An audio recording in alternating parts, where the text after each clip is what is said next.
خواتین و حضرات، انفیکشن کنٹرول سوسائٹی آپ کی صحت کے بارے میں، آپ کی آگاہی کے لیے، آپ کی اویئرنیس کے لیے مضامین آپ کی سماعت کے لیے پیش کرتی ہے۔ ہم اعداد شمار بتانا چاہ رہے ہیں آپ کو بیماریوں کے بارے میں کہ کون کون سی بیماریاں دنیا میں کتنی ہیں اور کتنے لوگ اس سے متاثر ہو رہے ہیں۔ ڈائبٹیز کے بارے میں مضامین آپ کی سماعت کے لیے پیش کیے جا چکے ہیں۔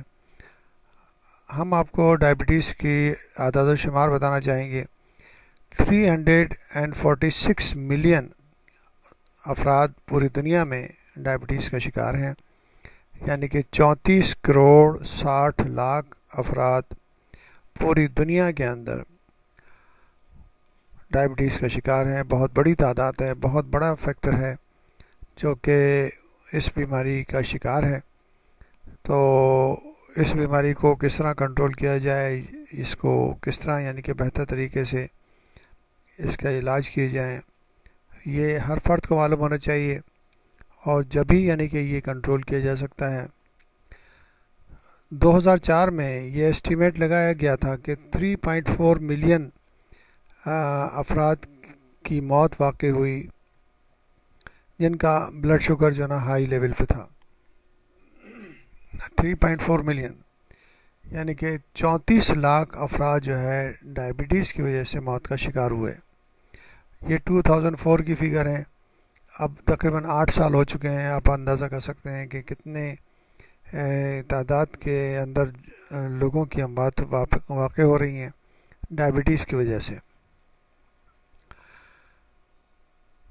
80% جو اموات ہیں ڈائبٹیز کی وجہ سے لو اور مڈل انکم کنٹریز میں ہوتی ہیں، کیونکہ وہاں پر پراپر طریقے سے کنٹرول نہیں کیا جاتا، پراپر طریقے سے معلومات نہیں ہیں، لوگوں کے مسائل ہیں، لوگوں کی غربت ہے، غربت کی وجہ سے وہ میڈیکل سروسز حاصل نہیں کر سکتے اور ڈاکٹرز کے پاس نہیں جا سکتے اور دواؤں کا صحیح استعمال نہیں کر سکتے، جس کی وجہ سے کمپلیکیشن ہو جاتی ہیں اور اموات کا شکار ہو جاتے ہیں۔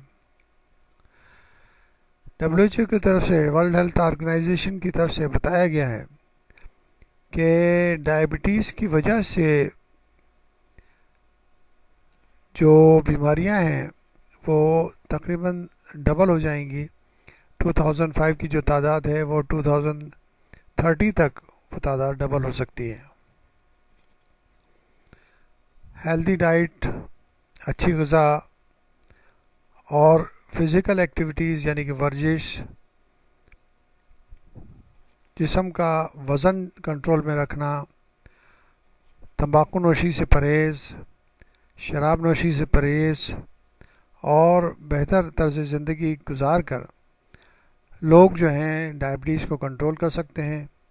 ڈائبٹیز کے بارے میں کافی مضامین آپ کی سماعت کے لیے پیش کیے جا چکے ہیں، تو آپ بہتر سے بہتر معلومات حاصل کر کے اپنے مسائل کو حل کر سکتے ہیں اور بیماری کی کمپلیکیشنز کو اور اس خطرناک بیماری کے مسائل سے بچ سکتے ہیں۔